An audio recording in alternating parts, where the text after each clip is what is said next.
And listen, and the house was filled with the fragrance of the perfume. Oh, amen. That's the Christian. They're precious. Why do we cheapen ourselves?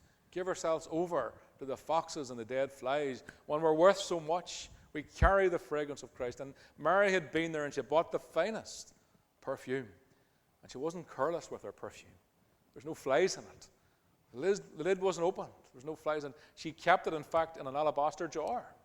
That which preserves, in an expensive jar. And in fact, in this jar, commentaries would tell you that it actually improved over time. What a picture of discipleship. What a picture of us when we first get saved as we go on. We improve, don't we? Sometimes we think we're right back at the start, but we improve over time. There's so much in that picture. And she broke the jars. We are to open our hearts before God. And the house was filled with sweet fragrance. Church, we are the fragrance of Christ in this world. Let us protect our fragrance. This is a biblical guide to how we can carry the fragrance of Christ and leave here today in that sweet aroma. Protect your fragrance. Never express yourself when you're not yourself. Mind the dead flies in the ointment that spoil the fragrance of Christ in your life. Mind the little foxes. They want to spoil your testimony, your witness. Look to Bethany. Look towards there.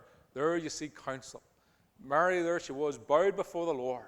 In his presence, with the fragrance filled the whole house. It's the only place we can get our jars filled.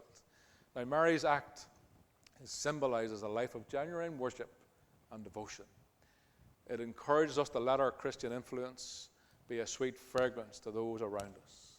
There's an old saying, and it goes, oil spreads its fragrance from the bedroom to the hall. And that's what it is to carry the fragrance of Christ. It goes out beyond the room that we're sitting in, beyond the place that we inhabit. It blesses people. So church, how's your fragrance? Does it fill your home? Does it fill your office, your factory, your school, your college? Does it fill this church? Do we come in here this morning like a bad smell? Or do we come in here this morning with a fragrance of joy? Just good to be in the house of God.